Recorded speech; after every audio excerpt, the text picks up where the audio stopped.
Welcome to the Lucky 13 podcast, where we talk about all things people in profit and business. I'm one of your hosts, Mike Lantz. I'd be the second host, Josh Hauser.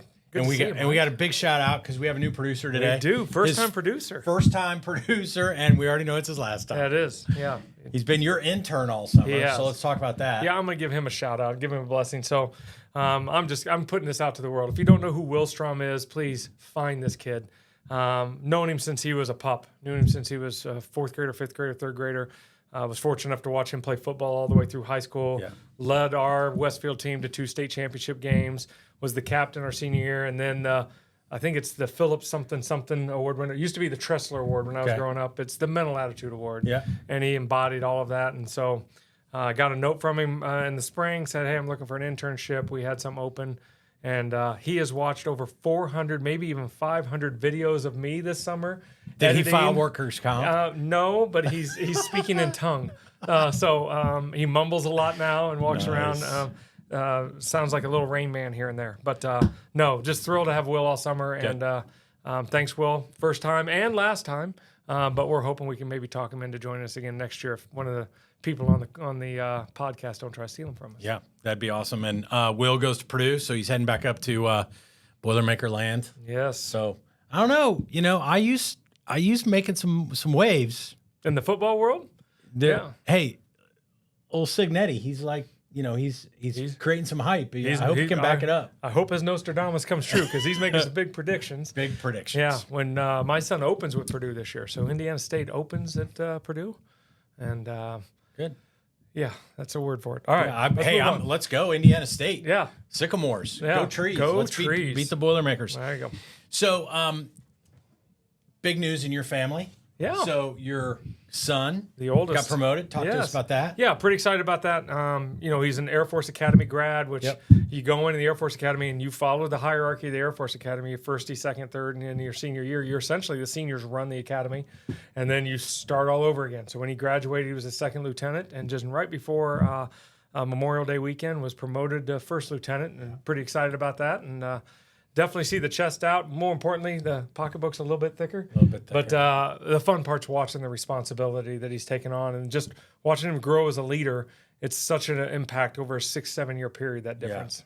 Yeah. So when you become a second lieutenant, do you actually have a squad or a group of 70? He had 75 folks up in Minot, North Dakota. Why not Minot? That reports with him. And because we're afraid of the Canadian invasion. Yes, you never know when they're going to politely come over to ask what's going on. So he had to work on his people skills to say, yes sir, no sir. But no, and so now he's promoted, which means he starts to do some upgrades, learn a little bit more, get a little bit more exposure. And what I love about the Air Force Academy and Air Force and military in general, there's a rhythm to what you go through, and there is a little bit of how long you spend, right? But there's a lot to the development of your skills and you're constantly being tested, and I love that. Yeah, I started thinking about that a little bit because I'm running into a fair number of prospects and clients here recently that are talking about what I'll call the leadership pipeline, a leadership pipeline inside of their organization, and they're finding that one of the main reasons or that people leave an organization is lack of opportunity, and so or lack of career path. And so they're thinking more about how can they be really proactive about how they create that. And then it dawned on me that your son recently got promoted. What comes after second lieutenant? So we went second lieutenant. He's first lieutenant now. It's backwards, remember? Yeah. It's like golf. Yeah. You know, second, then first. Lower score is good. Yeah. I wish I knew. More important, more responsibility. Yeah. I'm just hoping I'm just hoping we stay in peace and we continue staying the safe line. Yeah, so. 100%. So it brought me back to a book that I know you have not read before, and that's okay. I wouldn't expect you to. It's a pretty meaty book, and I read it. I've read it several times because I've been in leadership development my whole career. So but note to self: meaty book does not fit Josh. Got it. Go ahead. Well, I just don't think you'd really enjoy it. So words. I'm going to give you the cliff notes. But as I've been thinking about it, and as we've been building some proposals for some of our prospects and clients, I think this could potentially be a really good framework for the way our listeners can think about how they build leaders and leader programs at their companies. I love it. You can hire us to do that, or you can hire other firms that can come in and do that, but you can also start to put some of this together on your own.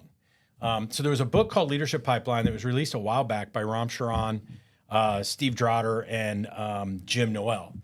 And again, it feels a little bit academic, but they really unpack kind of these leadership pipelines or these leadership levels.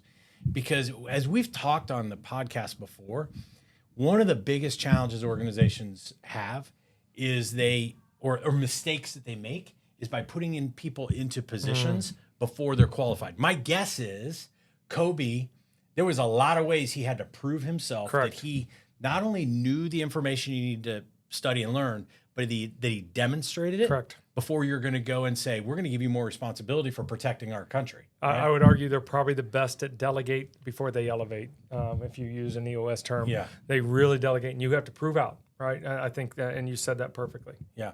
So, but it's a mistake that a lot of organizations make. So I thought I would kind of unpack the leadership pipeline structure. Let's go. And then dig in with questions and, holes and that sort of thing. Man, we teach what we most desire to learn, so bring it. So inside the Leadership Pipeline book, there are several levels of leadership. And for the basis of our listeners, I'm going to only kind of really unpack the first 5 or 6 of those because you get much higher than that. And we're talking about the Eli Lillys of the world. Got it. But the first level is what we call managing self. Got it. And that is really all about how am I leading myself? How am I leading in the seat that I'm sitting in? You typically don't have your own direct reports, but you are figuring out how to lead yourself, perform well for yourself, execute on what the job description really says, and kind of be self-led, if you will. You can always get more from your leader, but somebody that can, doesn't need a lot of hand-holding in order to do your job. So if I heard you right, I call that you are controlling your attitude, your effort, and your focus, and actually driving a result that can be seen. Yeah, exactly. Got it. Love it. Exactly.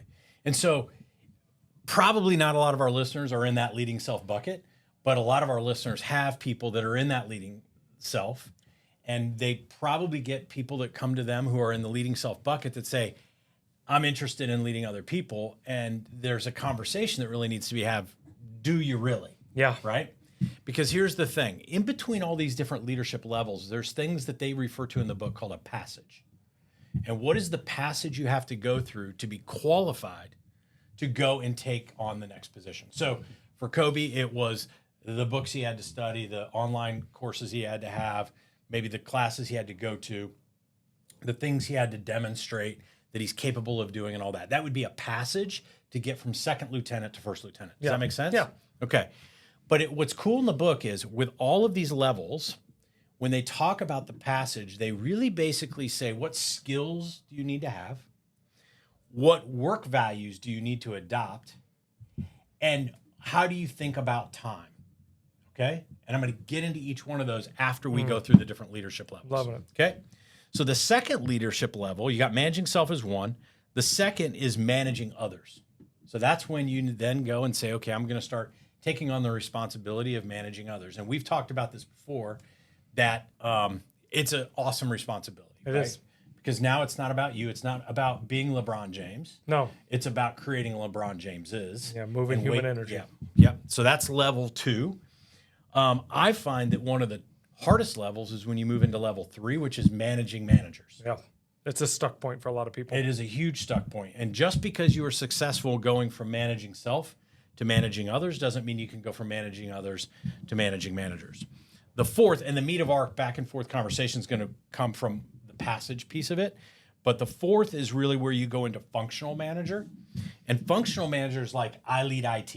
Got it. Or I lead HR. A division, a department. I lead sales, something like that. So in a way, you're managing others. You could potentially also be managing managers, but then you're also managing a particular function. And then the last level that I'm going to talk about today is really where you're managing the enterprise, right? Got it. In the book, that's a couple of levels higher. But if you think about the CEO of Eli Lilly, there's a few steps before managing the IT department. He's not going to go straight to managing the entire company. Sure. But when we think about the companies our size, it's managing self, managing others, managing managers, managing a function, and then managing an enterprise. And then usually there's only one person at that managing enterprise level within an organization. It's typically the CEO. Right? Sure. Okay. Yeah, absolutely. So those are, from a construct, those are the levels. What I want to talk about is these things that I said exist in the passage and get your point of view on these. Okay. And again, it's skills, work values, and time. Okay. Love it. This isn't usually how people think about how I grow somebody from one level to another. At True You, it's the way we think about it with our leadership programs. Because here's the thing. If you're going from managing self to managing others, there's a whole bunch of skills you got to learn, right? Correct. Right. There's a definitely skill sets and will sets you're going to have to demonstrate. Yeah. Second, though, when you think about work values, what are the values that you wake up with every day about what you bring to the workplace? Now, at that point, let me ask: are you talking about the alignment of my values with the greater good of the organization, or my values that I represent, my characteristics that I represent, that you can now leverage to help the greater good of the organization? That one. Okay. That one. So, for example, and I just said it, but it's like now I've got to be comfortable not being the guy on stage accepting the award. Yeah. I got to be really jacked about the fact that the guy that I get to lead or the gal that I get to lead gets to go on stage and accept the award. Yeah. And some people can't make that leap. No, that's hard for people. Yeah, and you can call it ego, you can call it whatever, but some people are driven by their self-accomplishment. And I was fortunate enough playing college basketball. I played for a coach who was driven by our accomplishments. You know, when we're cutting down nets or going to do things, couldn't find the guy, right? But when we failed, he was the guy stepping in front of the camera. So that's when I hear you talk about that was that guy who I'm going to help you get where you want to go faster, and that's where I get my lift in life. Yeah. And so a lot of people want promotion from a status perspective, or they think it's going to be a thicker paycheck, which isn't always the case. But the best leaders that make these pivots in between all these different levels are the ones that say, I'm changing up my value structure to not in the way that I think about the contribution I want to make to the business, that it's not about me. It's not about my accolades, but now I want to make it about other people's accolades. Yeah, I wonder. We did an exercise. I apologize if I sidetrack for a second. Okay. Write down what it is that you do here. I'm wondering in this passage conversation, write down what value you can provide, your value that will provide for other people to be able to do what they do. That would be such a fun exercise to go through. And I would change one word in what you just said. Instead of what value can you provide, what value do you get up every morning and are jacked to provide? It gets your shoes on. Using the Justin Mouse Yeah, jacked I love it. word, Yeah, right? that's a good word. Because I imagine that the superstar sales leader can provide leadership value and management value, but is that what he or she really gets up every morning jacked about? Yeah, it's I have a rule. If I'm not doing things that are in my 80% energy range, my 20% non-energy drains me faster, probably 4 times faster than spending 80%. If you gave me an all day and I did 80% of my energy stuff, I'm not tired. Yeah. You give me all day today where I'm doing 20% of I'm exhausted. What wakes me up and I'm like, this is not going to be a work day. This is going to be a purpose day. Yeah. And so it comes back to that. What's your unique ability? Yeah. What really, because we can all muscle things through to the end. Yeah. But it's hard to fake it for the rest of your life. Yeah. Outwork and outlove will only last so long. Yeah. Yeah. So take me to this last one though. I want to dig into this time management conversation. Yeah. The time one I think is really important because, I love doing this with leaders. They'll say, "Yeah, I love leading. I'm a great leader and all that." But I'll say, "Pull up your calendar," and I'll look at the time blocks that they have on their calendar, and if most of their time blocks are doing things, then I call bullshit on them. I'm like, you don't necessarily love being a leader because there are no time blocks on your calendar to lead your people. Yeah, and so I'm living through a stage right now where. I'm not leading as many people. I'm doing more doing as we stand up a new division of ML Talent Strategies. I don't necessarily, I love what I'm doing, but I don't necessarily like it because I don't have enough cushion in my calendar to be able to lead people. Okay. And so true leaders, they have a lot of white space or they have blocks of time that basically say one-on-ones, connect with my people, lead by walking around, go help my employees, my team members solve problems, things like that, rather than having all of their time blocked out with things to do. Does that make sense? Yeah, I love what you just said. Was fortunate enough here recently, a good friend of ours, Brian Neal, taught a class called The 6 Hats, based off the book, The 6 Hats. Highly recommend it. 6 Thinking Hats, right? And so he has a 6 hats for leaders, if you will, for sales leaders. All right. And so I got really intentional after going through that course of when I have on my calendar, I put a C, an M, or a D as many times as I can next to a meeting. is this a coaching meeting? Is this a mentoring meeting? Or is this a development meeting? Rather than, what you just described, or is this a GSD meeting? I just got to get some stuff done. And I'm using stuff loosely there. And so I love that you say, I want to look at your calendar. I want to see how many coaching, mentor, and development sessions you've set for this week. Because if you're not growing others, you're not growing at this point. It goes back to, you've heard the phrase before, if you really want to know what somebody values in their life, look at their checkbook and their calendar. Yeah. Right? And if there's no time for family, then maybe you don't value your family. If you're going out and you're spending all your money on, booze and cigarettes and all of that, then you really don't value health and wellness, right? Yeah. So it's kind of the same idea. And if you're going to commit to being a leader, you got to have the space and the calendar room to actually be able to lead. And I've heard this from people that are being led by over committed leaders, where they say, I'm not even going to go talk to my leader about this. I really need some help, but they're too busy. Yeah. There's not time on their calendars. And we just and they don't want to be a problem for their leader, right? But and I'm gonna challenge anybody who's listening to this right now. If you are saying the word busy, you might as well just say I'm also going broke. Because if you are the leader who's too busy, you are actually building your broke future. Whereas you need to think about people and productive at the same time. And production is really driven on growing your people, developing your people, mentoring your people. And you're striking such a chord with me right now in that passage. How much time, intentional time, are you setting? And is that time creating that value that gives you energy back in that day that you talked about in the middle? Yeah. Because those things have to go hand in hand. Yeah. If you look at that calendar and I got 3 coaching sessions today, and you're like, oh my gosh, I got that, probably in the wrong seat. Yeah. You gotta be like, oh my gosh, I got 3 people who are going to grow today, and I teach what I most desire to learn, so I can't wait to watch them learn this. And then they're going to take it and they're going to be better than I am. Yeah, yeah. And so for leaders that find themselves like overcommitted, overscheduled things, and this is something I'm working through with our new operations manager, who also serves as my EA, is time blocking. To make sure to go and really put everything in its place. Yep. In your day, and make sure to have enough time for what you want to do. And I just the book, we've talked a lot about the 10 disciplines. Correct. Gino and Dubé have written. Yep. And I'm just finishing the book. Oh, and finishing Shine. There's a lot of concepts that are in Shine. Yep. That entrepreneurs really need to hear. Oh my and gosh. people, leaders need to hear, that line up really well with their ability to grow as a leader. Yeah, and to that point, Shine is built for the entrepreneur. But if you want to be the leader, this will not hurt you having, and the term being 10 disciplines. Yeah. What are the disciplines you're setting with your calendars each week? What are the disciplines you're setting with all the other 9 that are included? But in this conversation, man, what an aha moment I'm having right now. I'm thinking I want to pull my calendar up and I want to go back over the last 3 weeks, measure, I got my Whoop on. What was my energy units through the day? Yeah. And what was I doing during that time? Yeah, line those up. Was I straining or recovering? Yeah. Because if you're doing the things that you love, you're actually in recovering mode, right? And you'll see that in your energy units in the flip side. So. Yeah. So the 2 things that pop out in my head about the 10 disciplines, the 2 disciplines that pop out that line up with this in a large way, are number 1 is know your 100. Always. Right? So know what your 100% is. And I think that's 44 to 46. I know mine to a T. Yeah. So if I'm under 44 hours, I'm unfulfilled.